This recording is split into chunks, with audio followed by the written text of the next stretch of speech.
চাঁদাবাজ, সন্ত্রাসী, ও একটা যক্ষা রোগী। খবরদার আবুল, খবরদার, আমার সম্পর্কে বাজে কথা বলবি না। তুই খুনি, সন্ত্রাসী। যক্ষা রোগ তোর হয়েছে, আমার না। নিজের দোষ আমার উপর চাপিয়ে দিয়ে ফায়দা হাসিল করতে চাস? তুই চপ, চামচার বাচ্চা, চামচা, হারামজাদা ফকিরের বাচ্চা ফকির। আমার থেকে ভিক্ষা করে পেট চালাস আর আমার সাথে টক্কর দিতে চাস? এক লাথি মেরে মুখ ফাটিয়ে দেবো শুয়োরের বাচ্চা। ভাঙ, পারলে ভাঙ। হারামজাদা, আমার সাথে বেয়াদবি করার শাস্তি আমি যদি তোরে না দেই, আমার নাম কামাল আকন না। কথাটা মনে রাখিস। শান্তি, শান্তি, শান্তি। বসুন আপনারা, বসুন। বসবো না, আগে ওই ফাজিলটাকে দল থেকে বের করে দেন আসগার ভাই। আমাকে নয়, বের করতে হলে আগে ওকে দল থেকে বের করতে হবে। আস্তে আস্তে, আমি বলছি। দেখুন মিস্টার আবুল হোসেন, এবারও পার্টি আপনাকে নির্বাচন করার টিকিট দেবে না। কেন? কারণ হলো পাবলিকের মধ্যে আপনার ইমেজ খুব খারাপ। বিশ্বাস না হলে আপনি পার্টির কর্মীদের জিজ্ঞেস করুন। বলুন আপনারা, আবুল হোসেন সাহেবকে কি নমিনেশন দেব?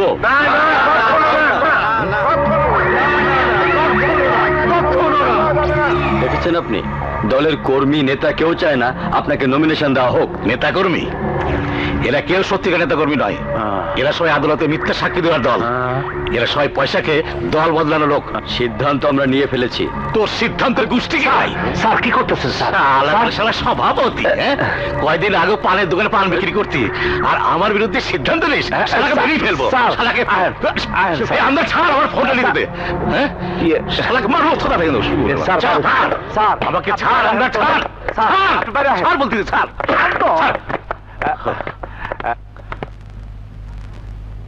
ঠান্ডা হন স্যার, আপনি কত ক্ষমতাবান মানুষ, কেন খামাখা ছোট লোকের সাথে তর্ক করবার যান?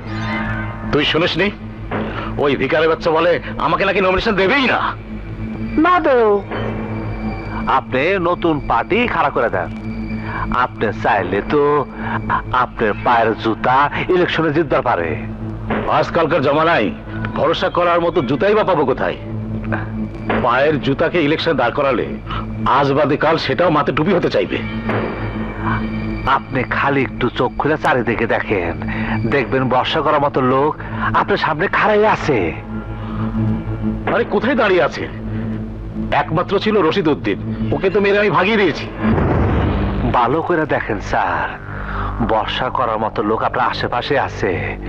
এমন লোক যে সারাদিন আপনার সামনে মাথা নিচা কইরা খাড়াইয়া থাকে। আমি ভাবছি কোন স্বতন্ত্র প্রার্থী দাঁড় করিয়ে দেবো। শুধু একটা ভরসার লোক যদি পাই, তাহলে বাড়ি গাড়ি সব বিক্রি করে সবার পিছনে লাগিয়ে দেবো। স্যার আপনি ভালো করে দেখেন স্যার, আপনার চোখের সামনে বলছিস? কোথায় খুঁজবো, কোথায় দেখবো? আমি তো কিছুই বুঝতে পারছি না। তুই ইলেকশন করবি? আমি? হ্যাঁ, তুই ইলেকশন করবি। আপনি কইলে খাড়ায় যাবো, কিন্তু একটা কথা আছে। কি? যদি আমি ইলেকশনে জিততে যাই তাইলে আপনার জিত, আর যদি আইরা যাই তাইলে আমি হারবো। না আন্দার, তুই হারবি না। আমি তোকে ইলেকশনে জিতাবই। কালই তো নমিনেশন পেপার জমা দেবো। আমার মনোনীত প্রার্থী আন্দাজ আলীকে ভোট দেন।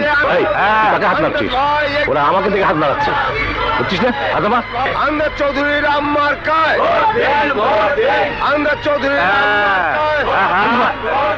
কবির ভাই, ভাবি, কি হয়েছে সামেলি? আপনাদের আন্দার ভাই এবার ভোটে দাঁড়িয়েছে। ভাবি এবার একটা ভোট দিন।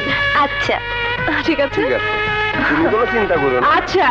দেখেছেন লিডার, দিনের বেলা যারা ভোট ভিক্ষে করে বেড়ায়, তারা আবার ভোট কেন্দ্রে এসেছে ভোটের সংখ্যা শুনতে। আরে এইভাবে কি ভোট কেনা যায়? ভোট পাওয়া যায় রাতের আধারে, টাকা পয়সা লেনদেনের পর।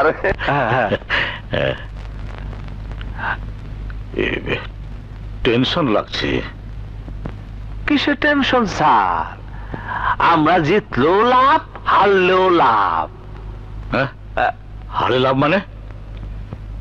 টাকা তো খাটিয়েছে আমি, হারলে আমার সব শেষ হয়ে যাবে।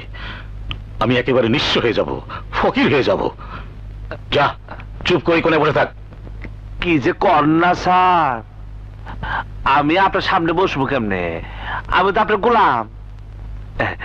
এক পায়ে হাত জোর কইরা আপনার পাশে খাড়ায় থাকবো। আপনি কইলে একটু বাড়িতে ঘুরাই। ওকে, যা জনতার সাথে মোলাকাত করে আয়। জি স্যার। জানো ও বাইরে গেল কেন? সিগারেট খেতে। আমার সামনে বেচারা সিগারেট পর্যন্ত খায় না, আমাকে ভীষণ ভয় পায়, সম্মান করে। আন্দাজ সাহেব, সিগারেটটা ভেতরে খেলেই তো পারতেন। আরে ভাই, ভিতরে আবুল সাহেব আছে না? ও আচ্ছা আচ্ছা, আন্দাজ সাহেব পাশ করে যাবে মনে হচ্ছে।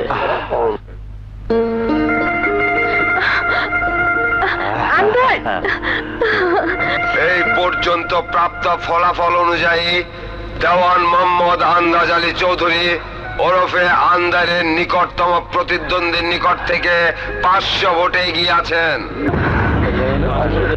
বাজিতপুর কেন্দ্রের দেওয়ান মোহাম্মদ আন্দাজ আলী চৌধুরী তার নিকটতম প্রতিদ্বন্দ্বীর থেকে 1500 ভোটে এগিয়ে আছেন।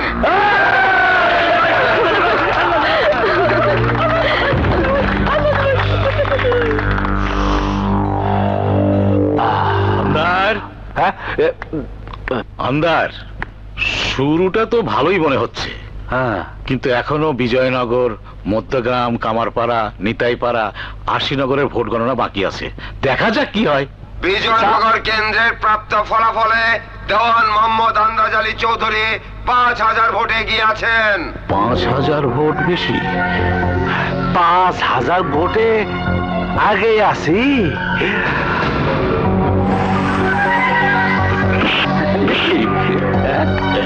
কি ব্যাপার? নিজের ছেলে পেলে তো, তাই আর কি। হ্যাঁ, আন্ধার, তুমি এত নিষ্ঠুর কেন?